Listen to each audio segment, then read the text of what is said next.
Antes de nuestra primera sesión, he planteado este vídeo para que solamente la dediquemos a completar lo que vas a escuchar en este vídeo o resolver las dudas que te hayan podido surgir tras su visualización. Así que te ruego que ahora apuntes todo lo que te genere alguna duda y trataré de respondértelas y solucionártelas el día que hemos quedado. Ese día comenzaré por preguntaros quién de vosotros se va a presentar a la convocatoria extraordinaria de febrero. Si es tu caso, las fechas serán diferentes. Bueno, si no sabes de qué te estoy hablando, no te preocupes, porque eso significa que no va contigo. Vamos a empezar la presentación intentando descubrir para qué sirve este trabajo de fin de grado. Fundamentalmente es para que seas capaz de demostrar, para que tengas la oportunidad de demostrar que eres capaz de integrar todos los aprendizajes que has ido acumulando en el grado. Y aprendizajes me refiero a tanto en cuanto a contenidos, como en cuanto a actitudes, competencias adquiridas, que puedas demostrar que eres capaz de relacionar los contenidos aprendidos aquí o en la teoría en diferentes asignaturas, de relacionar teoría con práctica, que tengas una visión no solamente global u holística, sino también profesional. Esa es la idea del trabajo de fin de grado. Y para ello te proponemos tres modalidades, tres tipos. Uno que es de tipo trabajo teórico experimental, otro en el que puedes profundizar sobre un tema y por último una revisión bibliográfica. Voy a pasarte a describir un poquito más cada uno de ellos. El primero, el trabajo teórico experimental, tiene tres, podemos llamarle subtipos, tres formas de desarrollarlo. El primero, dentro de este trabajo teórico experimental, repito, sería analizar un proyecto existente. Puedes aprovechar tu periodo de prácticas de cuarto, el Practicum 3, que es muy largo, para analizar un proyecto de innovación en el centro en el que te encuentras y explicar cómo se ha implementado, qué pretende, cómo se ha desarrollado y finalmente evaluar. Otra fórmula de realizar este trabajo teórico experimental sería que tú diseñaras un proyecto de innovación y por último que analizaras y descubrieras formas de utilizar recursos didácticos de manera innovadora. Estas serían las tres fórmulas de desarrollar el trabajo teórico experimental. Por ejemplo, un proyecto existente. Tú encuentras en el centro educativo, siempre me voy a referir a las prácticas porque yo creo que es una buena opción, aunque no tiene por qué ser así. Puede ser un análisis que hayas hecho de un proyecto existente y que hayas encontrado en una revista de educación o similar. Sería describir cuáles son sus características, cómo se ha puesto en marcha y luego evaluar. Un ejemplo de un trabajo teórico experimental, pues encuentras un proyecto, o diseñas un proyecto de innovación, pero para desarrollarlo tienes que basarte en las teorías existentes, teorías que lo sustenten. También puedes apoyarte en otras experiencias de éxito de proyectos similares. Y finalmente, una vez que te has apoyado en todo eso, proponer una metodología innovadora. Todo esto lo estoy escribiendo muy a grandes rasgos. Luego, si te interesa, lo trabajaré contigo particularmente. Por último, este último subtipo que llamaba del trabajo teórico experimental sería diseñar recursos didácticos o el uso de recursos didácticos novedosos. Y para eso tendremos que analizar el uso y el diseño de otros recursos didácticos que ya existan. Visto este trabajo teórico experimental, el segundo que te decía sería la profundización en un tema. ¿Qué pasos tendría este modelo de trabajo de fin de grado? Pues analizar cuáles han sido los precedentes de ese tema elegido. Ya sabes que el tema es innovación educativa. No obstante, es una temática muy amplia, que me gustaría que luego tú la centraras en algún aspecto que te interese mucho. Y entonces ese aspecto o ese tema mucho más concreto dentro de esto tan amplio que es la innovación educativa, tendrías primero que analizar esos precedentes. ¿Qué otros proyectos o qué otras fórmulas o qué otras, estoy hablando muy en abstracto porque puede ser muy amplio, ¿no? O qué otras metodologías han existido, similares o que han conducido hacia lo que tú vas a analizar. Y una vez que lo has hecho, ya analizas o describes muy pormenorizadamente el tema que hayas elegido. Este es el centro de tu trabajo y es lo más importante, pero tiene que estar bien sustentado en esos precedentes. Y por último, describir cómo en la actualidad se desarrolla ese tema. Cuando digo en la actualidad, me refiero también a la práctica docente, a la práctica en los centros educativos. Por ejemplo, si tú has elegido esa concreción sobre educación, sobre innovación educativa, esa concreción que haces es el aprendizaje basado en pensamiento, porque es uno de tus centros de interés, pues tendrías primero que ubicarlo dentro de las metodologías activas, y para eso te puedes remontar históricamente, qué sé yo, hasta la escuela nueva. Una vez que lo hayas hecho, describirás cuáles son las características del aprendizaje basado en pensamiento y de manera muy pormenorizada, citando autores, etcétera, y finalmente, pues tendrás que describir cómo se pone en práctica eso que se dice en la teoría. Y para ello podrás encontrar casos en revistas o, como decía antes, también en el centro de prácticas en el que te encuentres. Por último, puedes elaborar un trabajo de investigación bibliográfica. Para ello tendrás que hacer una revisión profunda de la bibliografía existente, ir contrastando qué es lo que dicen sobre ese asunto los diversos autores, ir contrastando lo que se dice en la teoría con las diferentes experiencias que encuentres y finalizar con unas conclusiones. Como ves, se parece bastante al trabajo de profundización, aunque aquí está muy centrado en el contraste de información que puedas encontrar. Cuando digo bibliográfica me refiero no solamente a lo que puedes encontrar en la biblioteca, sino también, por supuesto, en Internet, siempre y cuando todo esto esté bien contrastado. Un ejemplo, pues a mí me interesan las metodologías activas y entonces lo que hago es una descripción de en qué consisten los orígenes, cuáles han sido las experiencias, etcétera, para finalizar con mis conclusiones. Yo te recomiendo que realices el trabajo de investigación bibliográfica cuando el tema que hayas elegido no sea tan concreto, cuando sea mucho más amplio. Si te das cuenta, el trabajo de profundización te he puesto como ejemplo una metodología activa en concreto. He puesto el aprendizaje basado en pensamiento. Y aquí ahora hablo de metodologías activas en general.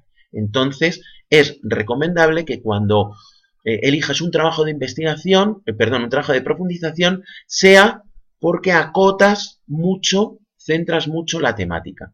Y elijas un trabajo de investigación bibliográfica cuando la temática sea más amplia, más genérica.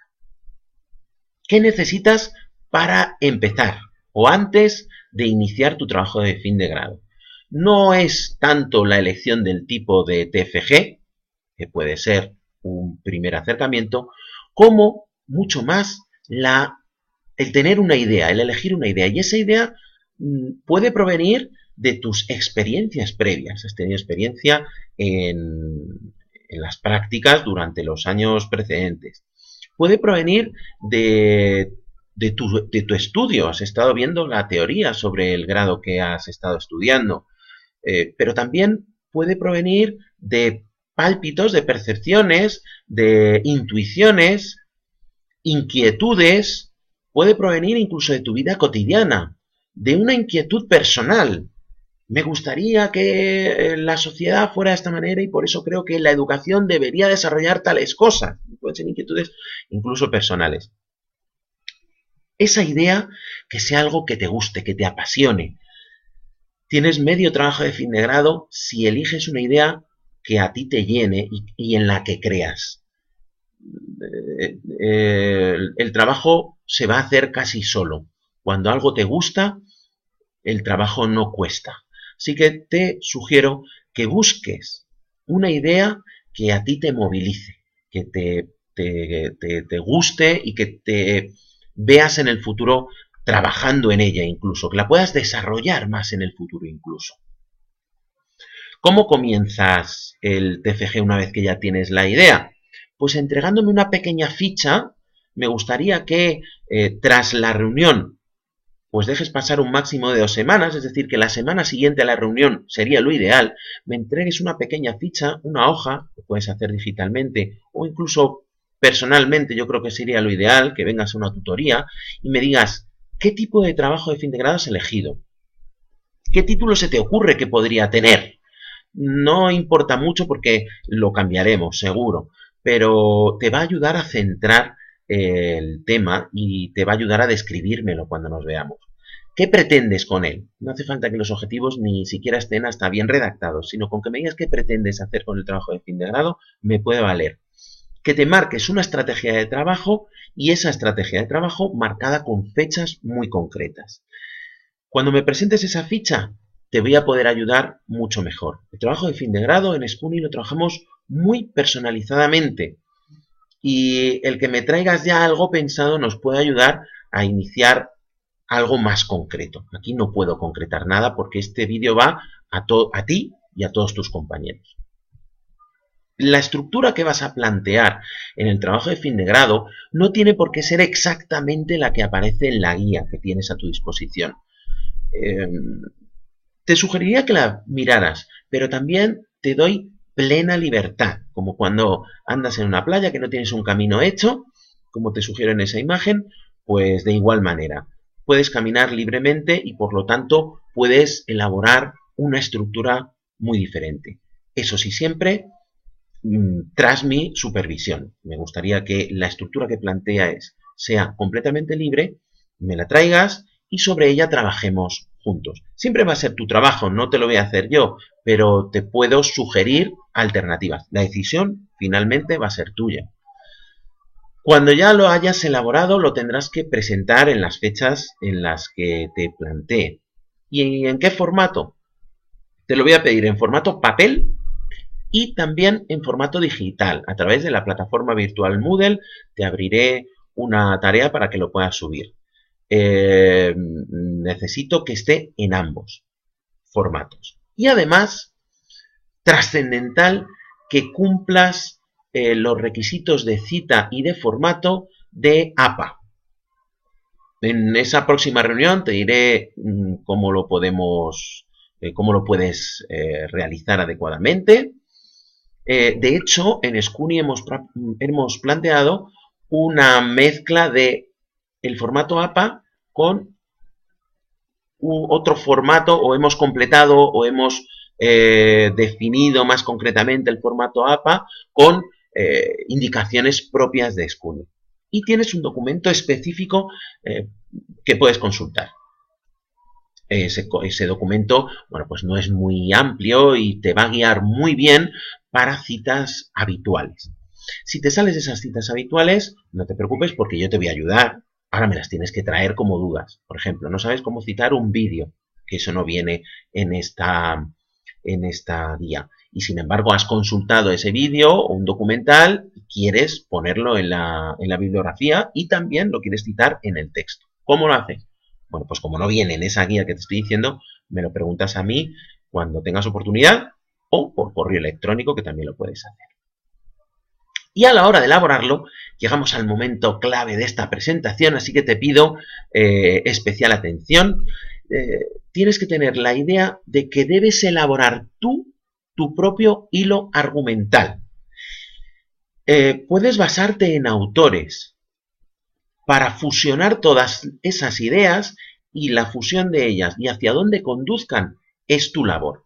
Y si no haces esto, estarás plagiando, estarás robando las ideas de otro, como estás viendo en esta imagen. Y eso supondrá un suspenso por plagio. Ten muy en cuenta que hay compañeros tuyos que a lo mejor, sin intentar plagiar, lo han hecho porque no han creado su propio hilo argumental.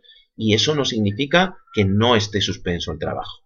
Es decir, que debes tener especial o poner especial atención en evitar el plagio no solamente intencional, sino el no intencionado también. Y para ello también me tienes a mí para sugerirte alternativas, para sugerirte sobre ejemplos que me traigas concretos. Entonces, en alguna de nuestras tutorías tendrás que traerme algún ejemplo y sobre él podremos trabajar y te diré así sí, así no.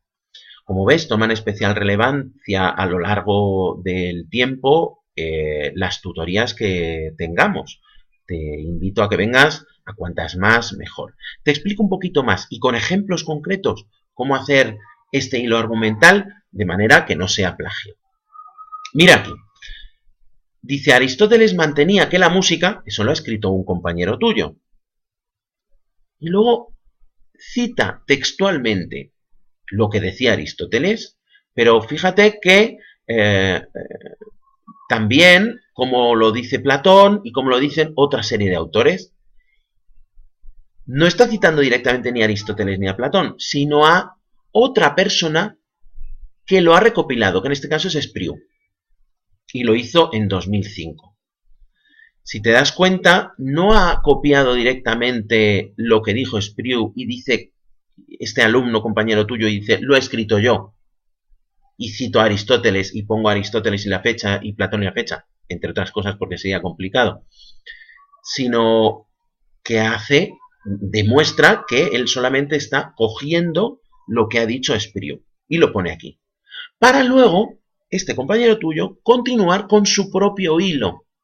Y es, en la formación en la Edad Media, y empieza a hablar, y además si te das cuenta lo organiza históricamente, y ya cita a otro autor. Otro ejemplo del mismo compañero tuyo. La educación musical contribuye al desarrollo integral del niño aportando beneficios en otras áreas curriculares. Existen investigaciones como, y dice, todo esto de las investigaciones en Hungría no se lo inventaba él, sino este autor o estos autores en el 71, Rivière, Raberlat, y los pone, contrasta. Y dice, Willem, 2008, hace hincapié en que los alumnos que habían estudiado música todos los días obtenían puntuaciones. Si te das cuenta, está ya generando su hilo argumental. Y además lo hace de manera contrastando con otros autores. Está diciendo, por un lado, la música es importante porque colabora en el desarrollo integral del niño. Y además, lo demuestran las investigaciones. Coge de uno, coge de otro y elabora su propio hilo. Y además, si te das cuenta, lo está citando según el formato que le dije yo en su momento. Otro ejemplo más. Para Bernal, Vázquez, Calvo y Niño, con la música, lo que sea.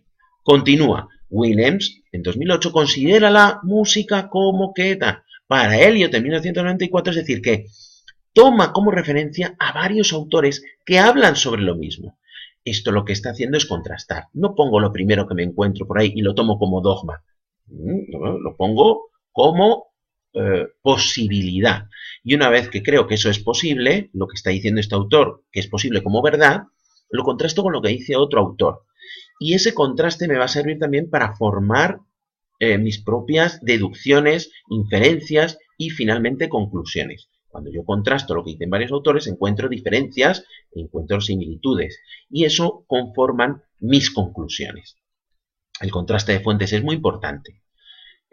Y un último ejemplo de este compañero vuestro, que le cito por supuesto aquí, que es Shane Phelan, dice, el valor de la educación musical entonces, ¿te das cuenta? Esto ya es lo que él escribe. A partir de todo lo que ha leído previamente y ha escrito, a partir de todos los 3 ejemplos previos, finalmente él dice esto, conectado con beneficios intelectuales, como por ejemplo, tal. ¿Y qué beneficios intelectuales está diciendo? Pues esa recopilación que ha hecho de los diversos autores. Si el objetivo de la educación es capacitar, como lees ahí en este ejemplo, nuestros alumnos para vivir, no cabe duda que la educación no estamos desarrollando solo capacidades intelectuales. ¿Por qué dice esto? Porque no lo dice porque le haya venido Dios a ver y le haya iluminado. Lo dice porque ha leído otros autores que han demostrado mediante investigaciones que se desarrollan esas capacidades intelectuales con la música y por lo tanto la música debe estar presente en el aula, ¿no? Que al final Shane Phelan es lo que quería decir con su trabajo de fin de grado. Bueno, pues por aquí es por donde tienes que ir. He cogido a este compañero tuyo de años previos porque presentó un trabajo de fin de grado de sobresaliente y yo creo que, bueno, pues nos tenemos que fijar en los mejores para hacerlo lo mejor posible. Ya lo tienes hecho, lo tienes entregado. Sabes que tienes que defenderlo, tienes que presentarlo ante un tribunal. El tribunal estará conformado por profesores de SCUNY, a los cuales conoces perfectamente de tu paso por aquí. Así que tranquilidad, no va a ser nada traumático. Para ello tendrás un máximo de 10 minutos. Bueno, yo te recomiendo que en los ensayos que hagas no ocupes más de 8, para que luego te salgan 10 sin querer. Y luego tendrás un tiempo que trataremos de ceñirnos a unos 5 minutos, pero que generalmente se extiende también, en el que tendrás que responder a dudas del tribunal. Todo esto te haré un nuevo vídeo, tendrás a tu disposición un nuevo vídeo en el que te recomendaré hacer presentaciones que he llamado Zen, presentaciones simples, fáciles, sencillas y que yo creo que te van a servir para mejorar incluso la nota que hayas obtenido con este trabajo. Para llegar ahí, a ese momento, y que ya te digo que poco antes de que lleguemos tendremos no solamente esos vídeos, sino que tendremos también una sesión en la que te ayudaré a preparar esa presentación, esa defensa. Para llegar ahí tenemos que seguir fases previas. A lo largo de noviembre tienes que entregarme esta ficha inicial, que te digo que puede ser desde que estás viendo este vídeo, pues la semana siguiente o con mucho la otra. Es decir, en noviembre. Después tendrás que ponerte a leer, buscar bibliografía y en cuanto encuentres un primer libro, busca la bibliografía de ese vídeo, de ese libro y te propondrá otros libros que puedes buscar. Lo mismo si lees un artículo en internet, busca en la bibliografía que eso te va a servir para multiplicar las posibilidades de lectura. Tienes que leer mucho y extraer de esas lecturas en todo lo posible ideas e incluso ya hasta citas. Citas que podrás utilizar en el futuro. Igual todavía no sabes para qué, pero ya has encontrado una frase que te interesa. Cópiala, coge ya incluso hasta la página y el libro donde está escrito y no tendrás luego que volver a él. En diciembre te pediré que me entregues un índice, es decir, la estructura. Lo que necesito es que centres ya la estructura. Una vez que ya has leído, aunque sea poco, te va a hacer una idea de, por lo menos para enmarcar tu trabajo. Ese índice lo podremos modificar, pero quiero que en diciembre me entregues algo. Y cuando ya te dé el visto bueno a ese índice, es un momento para ponerte a redactar. Así pues, a mediados de diciembre sería bueno que empezaras ya a redactar junto con seguir leyendo. El que empieces a redactar no significa que ya hayas acabado la parte de revisión bibliográfica. Puedes hacer ambas en paralelo. En febrero te pediré un informe intermedio. Te pediré que me entregues de manera bastante pautada cómo vas. Te pediré varios pasos. Bueno, ya lo veremos más adelante. Este no es el momento de contártelo, pero que tengas en cuenta que en febrero te voy a pedir ya esos avances en el trabajo para que termine ya tu redacción durante los meses de marzo, abril y mayo. Durante estos meses sería bueno que en alguna ocasión me pidas alguna tutoría, te cite en alguna tutoría. Yo siempre voy a estar a la espera de lo que tú me propongas. Tú vas a marcar el ritmo, aunque yo trataré de siempre, seguramente, de acelerarte. Y la presentación, ya como te digo, tanto digital como en papel, será en torno a la segunda semana de mayo, aunque las fechas las iremos viendo en el futuro. La defensa será en junio y también tendrás una fecha y una hora en concreto. Estas son las fases que tienes que seguir y las iremos reajustando según vayamos progresando en el tiempo. Como sabes y como viene en la guía, tu calificación depende en un 25% del proceso que hayas seguido. Es importante que desde hoy inicies ya un buen proceso, porque yo ya voy a estar calificándolo. Y esos son 2,5 puntos, es decir, el 25% de tu nota, que luego ya no vas a poder recuperar. Si el proceso ha sido malo, pues quizá es probable que el producto sea bueno. Pues es probable, aunque no mucho, pero es probable. Incluso la defensa puede ser extraordinaria, pero ya has perdido ahí 2,5 puntos que te podrían haber permitido conseguir hasta el sobresaliente.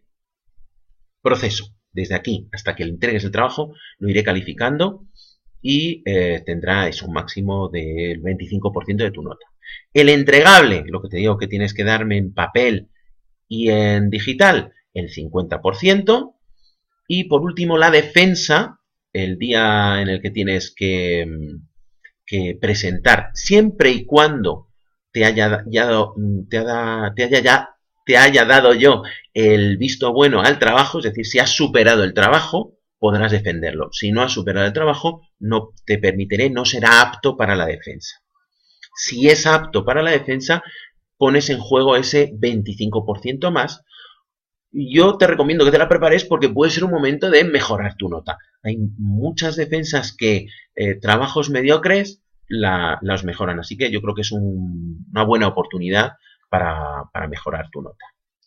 Mis dos recomendaciones es que te gestiones bien el tiempo, que todas estas fechas te las pongas ya en tu agenda, que te pongas plazos y que trates de cumplirlos en la medida de las posibilidades, que seas muy constante y que si en algún momento, por algún imprevisto, tienes que modificar alguna fecha, compénsala y trata de acelerar en otras ocasiones. Yo te recomendaría que incluso te pusieras desde hoy mismo un hueco en tu agenda dedicado única y exclusivamente al trabajo de fin de grado. Igual que tienes dedicados tiempos específicos, concretos, para ir a clase de manera presencial, de la misma manera para ir iniciando ya tu trabajo de fin de grado. Y te recomiendo que esos huecos se vayan incrementando a lo largo del tiempo porque vas a tener que ir incrementando también tu dedicación al trabajo de fin de grado en la medida en que progresemos. En la medida que acabes el primer semestre, tendrás que ir trabajando mucho más en el TFG, que es lo único que te queda.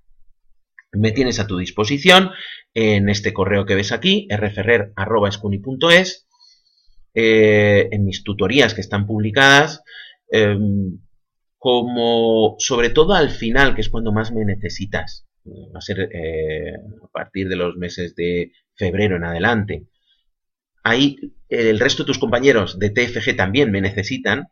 Yo siempre te voy a recomendar que previamente a venir a una tutoría me pidas cita, porque así te reservo ese hueco para ti y si vienes tú, los demás tendrán que esperar hasta que acabemos. Normalmente le dedicaremos depende de qué momento estemos, al principio serán entre 10-15 minutos, pero a medida que vayas progresando en tu trabajo, esto se ampliará hasta entre los 15 y 20 minutos. Ten en cuenta que más o menos eso es el tiempo que suelo dedicar a cualquier alumno que venga a una tutoría de TFG.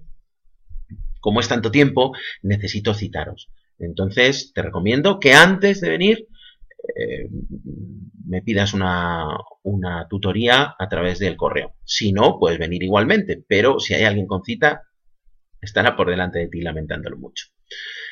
Nada más. Como te decía, tráete las dudas a la próxima reunión en la que estás citado y trataré de resolverlas ahí. Pues hasta entonces.